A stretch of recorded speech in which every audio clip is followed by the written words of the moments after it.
It's not only news, it's science breakthroughs. Tomorrow's technologies. Advanced medical techniques. It's a glimpse into the future where we discuss artificial intelligence, earth and energy, enhanced humans, future society, health and medicine, space, robots and machines. Welcome to Science Bytes with Joe and Craig. Today is Thursday, October 8, 2020. Cornell University's team of scientists developed a new robot, so small that it's invisible to the naked eye. They hope the robots will someday crawl around inside the human body and hunt for diseases. The robots themselves are little more than microchips attached to 4 origami-inspired legs. The engineers can manufacture 1 million of the bots every week, each one steered by beaming a laser at its feet. This gives the team hopes that they'll become a useful medical tool in the future. The team said the hardest part wasn't building a microscopic robot, but giving such a tiny machine a way to move around. Since there weren't any legs that would work at that scale and connect to the microchips, they invented a new technology that uses a laser to move them around. So far, the team is celebrating the tiny robots as an achievement and development all of their own.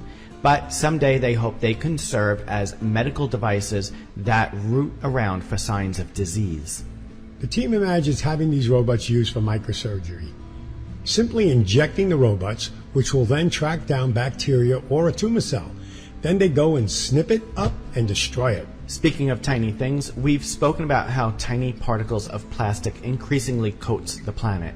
Well, a growing number of scientists are exploring new ways to break it down to its core molecules so it's less damaging to the environment. A team of scientists from the University of Portsmouth engineered an enzyme that could break down plastics faster than any other. There is still a lot of work to be done.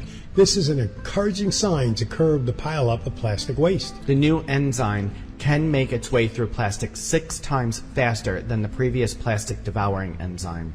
The researchers were surprised how well it worked, but it's still way too slow to be helpful at any meaningful scale. To make the new enzyme, the team borrowed a trick from the biofuel industry, stitching 2 effective enzymes together to make one even more powerful than the other one. It turns out that mixing a new enzyme called MHET in with existing plastic-eating enzyme PET speeds up the process twofold, and connecting the two triples their speed on top of that. Combined, they could someday serve as a basis of a much more effective plastic recycling program. It would be a wild invention if this process can be used in landfills to turn our garbage back into usable molecules.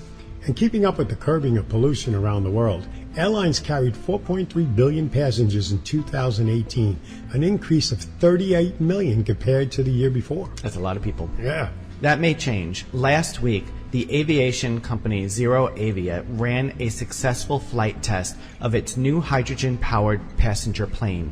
The Piper M-class aircraft, which can seat up to 6, took off, flew in a loop around England's Cranefield Airport, and then safely landed. While it may be years before the aviation industry might adopt hydrogen fuel cells as its primary source of energy, the test is an encouraging proof of concept. Hydrogen planes are attracting attention across the industry. Also last week, the aerospace company Airbus announced 3 new designs of hydrogen aircrafts that it says could take flight by 2035. If these new hydrogen planes really take off, pun intended, it could make for a much cleaner future.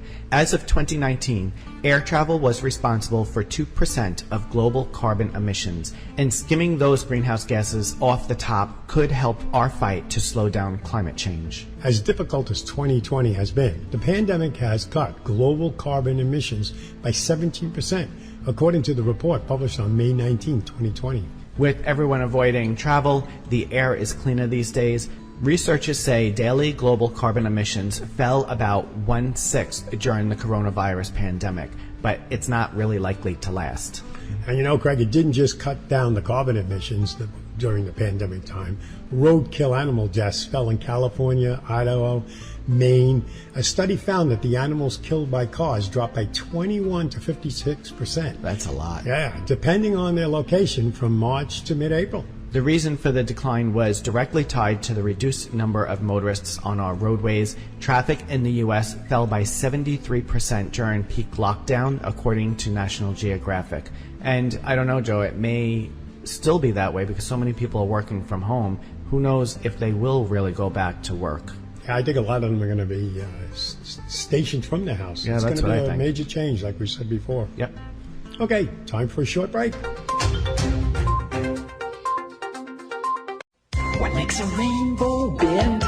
Where does the universe end?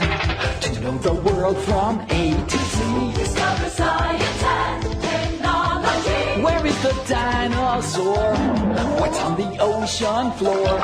To know the world from A to Z. Astronomy, biology, chemistry, zoology, science and technology. It's fun, you'll see. Why is the sun so warm? What makes a winter storm? And what's a quadruped? Why is the planet Mars red?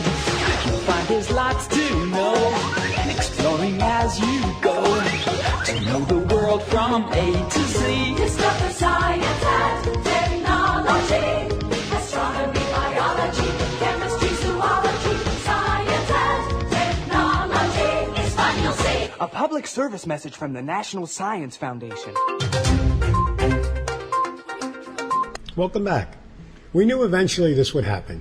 The U.S. Space Force is already considering the possibility of launching the first troops into space and even establishing a lunar base. Speaking at the Air Force's Space Conference, U.S. Space Commander Leader John Shaw confirmed last Tuesday that at some point they may be operating a command center somewhere in the lunar environment or someplace else. For now, they plan to operate the base or bases autonomously if possible. John Shaw gave two main reasons why the moon base is a long way off. For one, space isn't exactly the most livable place for humans. Second is how good are we getting at the robotic space? The best robots that humans created are probably satellites, either ones that explore other planets or operated within our own Earth's moon system. Rather than having troops stationed on the moon, it's far more likely robots will do that job for the foreseeable future. A keynote I found interesting is Shaw stated that in the days and years to come, we would have an awful lot of automated and autonomous systems operating in Earth, lunar, and solar orbits doing national security space activity. The Space Force is already studying whether it's possible to have a permanent military presence on the moon. Early this year, NASA joined up with the U.S. Space Force to study diffusion energy, which could be a solution to powering up the base. I knew it was only a matter of time before we heard about a military moon base. It stands to reason to have one. I'd much rather see an international moon base on a grand scale with every country on Earth taking part in construction and sending inhabitants. Having a base would also mean protecting our species should something happen to the Earth, like a megavolcano blowing up. Yeah, like Yellowstone National Park. Yes, that very one. Yeah. In northwestern Wyoming, in the center of Yellowstone National Park, a bubbling caldera is the scar of a 640,000-year-old gargantuan volcanic eruption. The 3,472 square mile park encompassing the caldera is filled with geologic wonderlands of spouting geysers and bubbling pools, all ultimately driven by magma and superheated fluids churning in the rock below the surface. Norris Geisen Basin contains more than 500 hydrothermal features. For more than 20 years, the area larger than Chicago is inflating and deflating by several inches in erratic bursts. Scientists used decades of satellite-based radar and GPS data of the basin to model what may have occurred below its surface. In the late 1990s, a body of magma intruded beneath Norris, and fluids trapped within the magma bubbled out and made their way through the rocky labyrinth above them. As the fluids got stuck and pressure built up, the ground would rise. When the fluids were able to escape elsewhere, the ground deflated. Today, magma-derived fluids could sit close to the surface, just a mile or so below the ground. Records indicate that the last time the supervolcano erupted was 640,000 years ago. Scientists say it isn't likely to erupt anytime soon. The research explains why the park's Steamboat Geyser has been erupting at a record-breaking pace since March of 2018. Norris Geyser Basin is Yellowstone's oldest thermal area, with evidence of thermal features going back 115,000 years. It's also the hottest, registering 459 degrees Fahrenheit, 8,000 feet or so below the surface. The region's Steamboat Geyser demonstrates how quickly Yellowstone can change. The 400-foot-tall geyser has historically erupted infrequently, with gaps between major eruptions lasting between 4 days and a half a century. Since March 2018, Steamboat erupted as frequently as once a week. Its 32 eruptions in 2018 set a record that has broken in 2019 when the geyser erupted 48 times. If another large caldera-forming eruption were to occur at Yellowstone, its effects would be worldwide. Such a giant eruption would have regional effects such as falling ash and changes to global climate. Those parts of the surrounding states of Montana, Idaho, and Wyoming would be affected by pyroclastic flows, while other places in the United States would be impacted by falling ash, enough to collapse roofs, kill crops, and shut down power grids. In other words, it would be a true disaster of epic proportions. Yellowstone is not all doom and gloom. The pristine national park has many inspiring features, and it also has something else that lurks in the Yellowstone lakes. This part is really interesting. Microbiologist Thomas Brock was walking through Yellowstone in the 1960s when he stumbled upon a bacteria species that would transform medical science. Brock was investigating the tiny life forms that managed to eke out a living in the superheated waters of the park's thermal pools. There, he and a student found golden mats of stringy growth in Yellowstone's mushroom spring containing a microbe that produces unusual heat-resistant enzymes. Today, those enzymes are vital components in a method used around the world, studying samples of generic material by making millions of copies. Sometimes that would be impossible to do without the discovery of heat-resistant bacteria. The bacteria is currently being used in most of the available tests on the COVID-19. The COVID-19 test uses the genetic material of the novel coronavirus, which is RNA. RNA encodes its genetic instructions in just a single strand. So the RNA of the virus is first converted to DNA. The test also includes a fluorescent tag that highlights the copies of the virus's genetic material in a nasal swab. The more copies that are made with the Yellowstone bacteria, the brighter the sample. Now that is pretty amazing stuff. Okay, we are taking a small break. When we return, we will have another quick bite for you. We're building the next chapter of American exploration, returning to the moon to stay, so we can go beyond to Mars, to expand what's possible and further our understanding. The architecture for these missions is already taking shape. We will go with new systems, bold designs, and a sustainable mission. You can hear it, taste it, touch it. We are going. We are training, testing, pressing our pioneering spirit into every component, defining our resolve with every line of code, and securing our success with every welcomed partnership. This is not hypothetical. This is not about flags and footprints. This is about sustainable science and feeding forward the advance of the human spirit. Because we are the pioneers, the star sailors, the thinkers, the visionaries, the doers. And because we stand on the shoulders of giants to go farther than humanity has ever been, we will add our names to the rolls of the greatest adventurers in history. Every day, every mission, we advance this calling. We are NASA. And after 60 years, we're just getting started.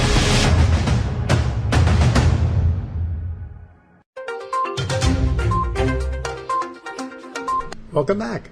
For 1,000 years, humans have gazed up at the stars and wondering what it would be like to journey to them. While sending astronauts beyond the solar system remains a distant dream, humanity has already launched 5 robotic probes that are on its path to interstellar space. Each of these crafts was primarily designed to explore worlds in the outer solar system, but when they finished their jobs, their momentum continued to carry them further from the sun. Astronomers knew their ultimate fate was to live among the distant stars. While engineers didn't think Pioneer 10 or 11 would last quite so long, scientists were always aware that the probe's path would take them out of the solar system. This is why they were equipped with their special plaques designed to introduce their creators as well as show their paths through space. Pioneer 11 was redirected past Saturn after launch, so its plaque is inaccurate. The identical Pioneer plaques show a nude man and woman along with an orbital diagram of our solar system. NASA no longer gets signals from the Pioneer spacecraft, but if extraterrestrial life ever finds them, they should be able to deduce what our species looks like and where we're from. Next, we have Voyager 1 and Voyager 2. They both carry a golden record designed to teach aliens about the human race. They also both remain in communication with NASA. Both spacecraft pass beyond the heliopause, the region where the sun's solar wind loses its sway. On August 25th, 2012, Voyager 1 reached the heliopause and entered into interstellar space. Voyager 2 accomplished the same on November 5th, 2018. At Pluto, New Horizons found signs of ice volcanoes, giant mountains, and even liquid water ocean. Then the probe pushed into the depths of the Kuiper Belt, where it explored a primordial world of ice and rock that looks like 2 pancakes stuck together. Now New Horizons is continuing on in the footsteps of Pioneer and Voyager missions, as it's only the 5th spacecraft ever launched on a path that will take it out of the solar system. But unlike its interstellar spacecraft kin, New Horizons doesn't carry a plaque or a golden record designed to teach aliens about the human race. And that was intentional. Well, that brings us to the close of another show. And you can find our shows on our website, mysciencebytes.com, and on all podcast platforms. We appreciate your continued support. Thanks again for listening, and we will be back next week with another brand new episode.